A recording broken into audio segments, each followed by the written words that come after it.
Good morning 11th class. आपका एक बार फिर से स्वागत है निर्मल ज्योग्राफी क्लासेस में। सेम चैप्टर थर्ड, पृथ्वी की आंतरिक संरचना। और आज का जो टॉपिक है वो भी है पृथ्वी की आंतरिक संरचना। आंतरिक संरचना का मतलब है पृथ्वी के अंदर जो लेयर्स हैं। जब भी हम कोई भी स्थल या मिट्टी हटाते हैं, आप देखते हो अलग अलग परतें हमें दिखाई देती हैं, है ना। ये तो हुई ऊपर वाली बात, लेकिन बहुत डीप तक भी अलग अलग परतें पाई जाती हैं। उन परतों को अलग अलग कैसे किया गया? That is on the basis of minerals, on the basis of density, on the basis of temperature. मैंने आपको बताया था कल, जैसे जैसे हम पृथ्वी के नीचे इनर पोर्शन में जाते हैं, वहाँ पर दबाव बढ़ता है, वहाँ तापमान बढ़ता जाता है, और उसके साथ साथ जो मिनरल्स हैं वो भी बदलते रहते हैं। और इसीलिए उनकी जो परतें हैं उनको अलग अलग बांटा गया है। मेनली परतों को 3 भागों में बांटा गया है। आपको याद होगा 8th में ऐसा आपने एक बनाया था डायग्राम। यही सेम डायग्राम आपकी बुक में है, लेकिन उन्होंने इसका छोटा सा हिस्सा ले लिया है। जैसे इस तरह से काट देते हैं ना, ये इतना सा हिस्सा लेके उन्होंने ये डायग्राम बनाया है। आप इसको इस तरह से भी बना सकते हो, आप इसको पूरा सर्कल में बना के सेम फीचर्स को आप उसमें दिखा सकते हो। ऐसा कुछ फ़र्क नहीं है कि अगर हम सर्कल में दिखाएंगे और इसमें दिखाएंगे तो ये अलग आ जाएगा। देखिए, मैं आपको बताती हूँ कैसे आप अलग से दिखा सकते हैं। आपकी बुक में ये ऐसे पोर्शन करके दिखाया गया है, ठीक है। तो आप इसको पूरा सर्कल में दिखा दीजिए। अदरवाइज ये एक कोन, एक पीस, पिज़्ज़ा खाते हैं, पिज़्ज़ा में से जब आप ऐसे एक पीस कर देते हैं, उन्होंने ये इसका एक पीस आपको दिखाया है। पूरा सर्कल ऐसे ही है। तो पृथ्वी की संरचना में आप 8th क्लास में पढ़ के आए हैं, मे बी 9th-10th में भी आपने पढ़ा होगा। पृथ्वी की संरचना 3 पार्ट्स हैं या उसकी 3 लेयर्स हैं, दैट डिवाइडेड इनटू डिफरेंट सब डिविजन्स। तो वो 4 भी मानते हैं कई, बट हम इसको समझने के लिए करेंगे कि पृथ्वी की संरचना की 3 परतें हैं। सबसे ऊपर वाली परत क्रस्ट या भूपर्पटी कहलाती है, जिस पे हम रहते हैं। कल हमने पढ़ा था स्थल मंडल 0 से 200 किलोमीटर तक डीप है, कई जगह 100 भी है। तो हम पहली परत करते हैं क्रस्ट, या जिसको आप कहते हैं भूपर्पटी। आपकी बुक में दिया हुआ है, you can take out your books and you can mark on from page number 26, जहाँ हमने कल छोड़ा था बच्चे, आप वहीं देखिए। तो 26 पेज पे पृथ्वी की संरचना में सबसे पहले यही दिया है क्रस्ट। क्रस्ट यानी भूपर्पटी, जिस पे हम रहते हैं। तो भूपर्पटी जो है वो सबसे बाहरी भाग है, वो भंगुर है। आपने देखा ही है कितनी बार हम बिल्डिंग्स बनाते हैं, खोदते हैं, सड़क बनाते हैं, मेट्रो बनाई गई, कितना डीप तक खोदा गया। तो यही है कि ब्रिटल है, भंगुर है। हम इसको चेंज करते रहते हैं, तोड़ते फोड़ते रहते हैं। भूकंप आते हैं तो भी इस पे बहुत सारे चेंजेस होते रहते हैं। फिर इसकी मोटाई महासागरों और महाद्वीपों के नीचे अलग अलग है। ये तो एक कॉमन सी बात है, जैसे महाद्वीपों पे है वैसी मोटाई महासागरों में तो होगी ही नहीं। इसके अलावा जो आप मार्क करेंगे, वो आपको जो दिया है वो लिखा है महासागरों के नीचे ये 5 किलोमीटर है, और महाद्वीपों के नीचे ये 30 किलोमीटर गहरा है। और इसका मतलब हुआ कि पर्वत श्रृंखलाओं में इसकी मोटाई ज़्यादा है। पर्वत बहुत ऊंचे हो गए, वो एरिया भी तो इसी में कवर होगा ना। फिर इसके बाद हिमालय पर्वत श्रेणियों के नीचे भूपट्टी की मोटाई जो है वो 70 किलोमीटर है, और ये सारा चट्टानों से बना है। सब चट्टानी भाग है। वही चट्टानें टूटती फूटती हैं, डिसेंटीग्रेट होती हैं, वेदरिंग होती है यानी अपक्षय होता है, टूटती फूटती हैं, धीरे धीरे धीरे धीरे वो छोटे छोटे टुकड़ों में और बाद में वो महीन मिट्टी में बदल जाती हैं। इसी बुक में आप ये चैप्टर आगे पढ़ेंगे, लेकिन आप 8th में इतना पढ़ के आए हैं, what is weathering, what is erosion, यानी अपक्षय क्या है, पढ़ा है ना आपने कि चट्टानों की टूट फूट और फिर उसके बाद हवा पानी से वो ट्रांसफ़र हो जाती हैं। तो इस तरह से ये छोटी छोटी टर्म्स जो हैं वो आप ध्यान में रखो, और अगर आपको ये टर्म्स भूल भी जाती हैं, आप अपनी बुक में लास्ट में शब्दावली दी हुई है, बिल्कुल एंड में 150 पेज से शुरू होता है बेटा। ये सब स्टूडेंट्स के लिए है जो 11th में ज्योग्राफी पढ़ रहे हैं, वो इस शब्दावली को ज़रूर पढ़ें।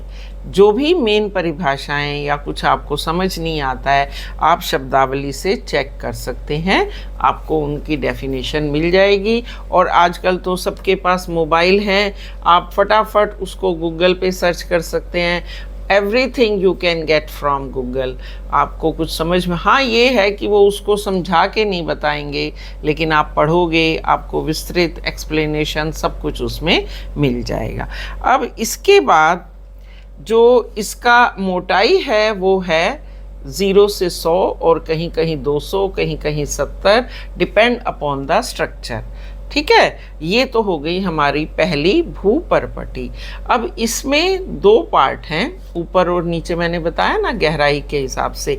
ऊपर वाला जो परतें हैं या स्थल मंडल की जो ऊपरी परत है वो सिलिका, यानी सिलिका और एल्यूमिनियम से बनी है, जिसे सियाल कहते हैं, SIAL। SI means silica, AL means aluminium. तो सिलिका और एल्यूमिनियम खनिज वहाँ ज़्यादातर पाए जाते हैं, इसीलिए उसे बोला जाता है सियाल, SIAL। जो केमिस्ट्री पढ़ते हैं उनको पता होगा। फिर आता है Saima, Saima SIMA। SI mean silica, MA हो गया मैग्नीशियम। तो that is depending upon the presentation of mineral, इनको 2 पार्ट्स में डिवाइड कर दिया है। जहाँ पर सिलिका और एल्यूमिनियम है वो सियाल हो गई, जहाँ पर सिलिका और मैग्नीशियम है वो हो गई साइमा। Very simple. ठीक है बच्चे, चलिए अगली है मेंटल। सेकंड जो है वो है मेंटल। मेंटल जो है वो 100 या 200 स्थल मंडल जहाँ ख़त्म हुआ वहाँ से लेके 2900 किलोमीटर तक डीप इनटू द अर्थ सारा जो एरिया है वो सेकंड परत है मेंटल। अब जैसे जैसे हम नीचे जाते हैं, मेंटल में गए और डीप चले गए तो तापमान बढ़ गया, दबाव भी बढ़ गया, घनत्व भी बढ़ गया। तो ज़्यादातर इस परत में जो चट्टानें हैं उनमें जो मिनरल्स पाए जाते हैं वो ज़्यादा सॉलिडिफाइड फॉर्म में नहीं होते हैं, क्योंकि वो धीरे धीरे पिघलने लगते हैं। बहुत ज़्यादा भी नहीं पिघलते, क्योंकि अभी इतना टेम्परेचर नहीं हुआ कि बिल्कुल लिक्विडफाइड हो जाएं। तो आप ये कहते हो जैसे दलदल होती है, उसी तरह से हल्के हल्के ये लिक्विड फॉर्म में चेंज होना शुरू कर देते हैं। आप अपनी बुक में मार्क कर सकते हो, एक पॉइंट जो दिया हुआ है वो ये तो दिया ही हुआ है 2900 किलोमीटर, क्लियर वहाँ लिखा है। एक लिखा है मेंटल का ऊपरी भाग दुर्बलता मंडल कहा जाता है और एस्थेनो शब्द से बना है जिसका अर्थ दुर्बलता से है।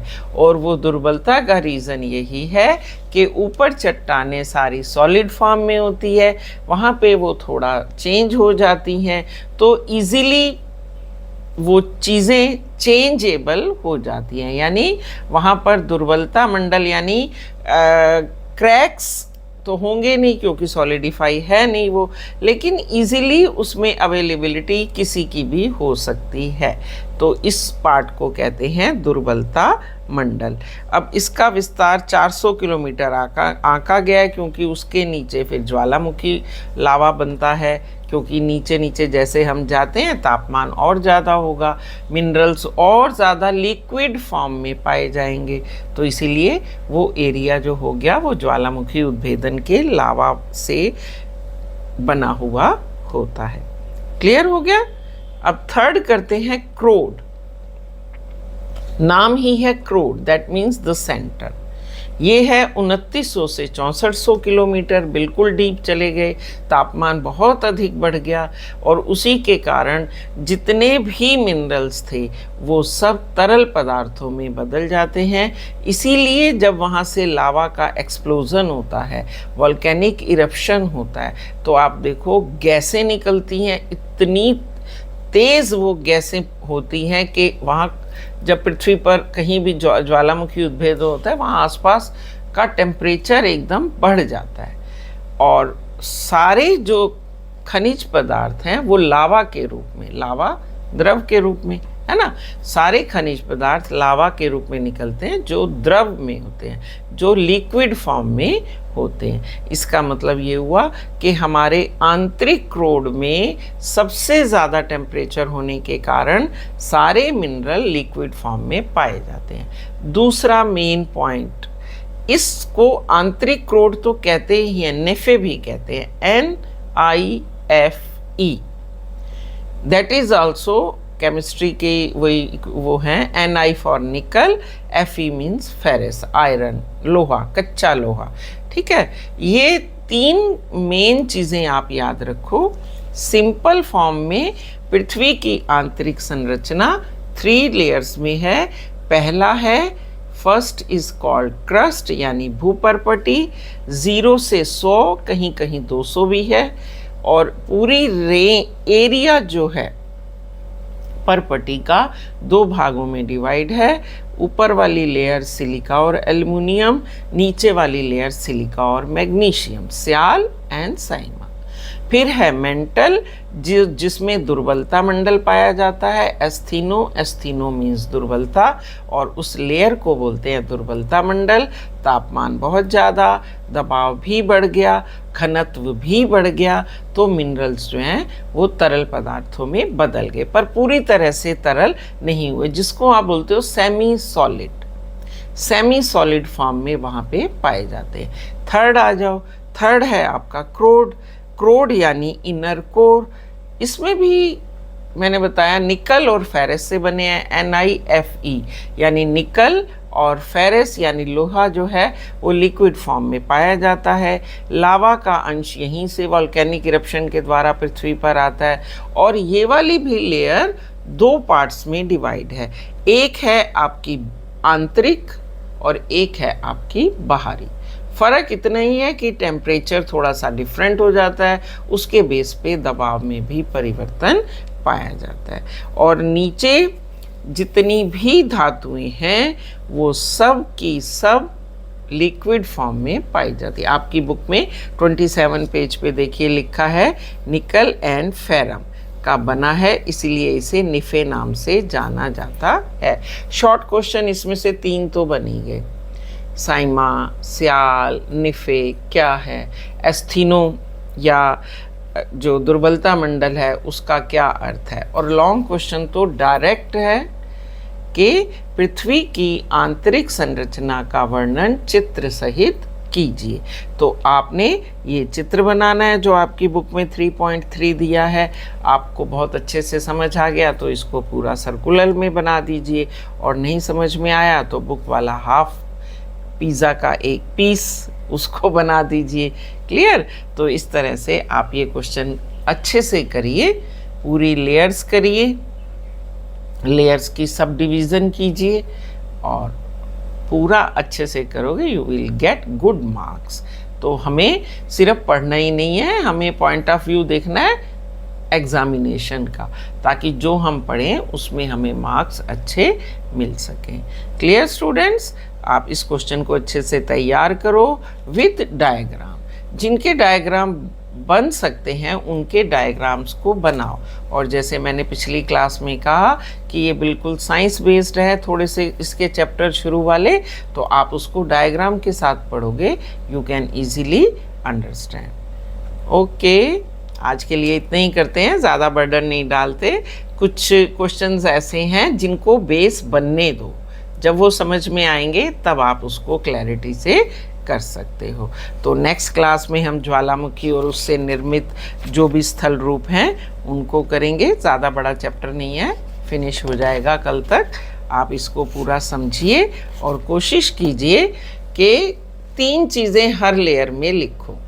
एक तो उस लेयर की चौड़ाई कितनी है, दूसरा उसमें तापमान, दबाव, घनत्व क्या क्या है और जो मिनरल्स पाए जाते हैं उनके बेस पे कौन सी लेयर बनती है। क्लियर बच्चे? Okay, take care, have a nice day and keep smiling. Good bye.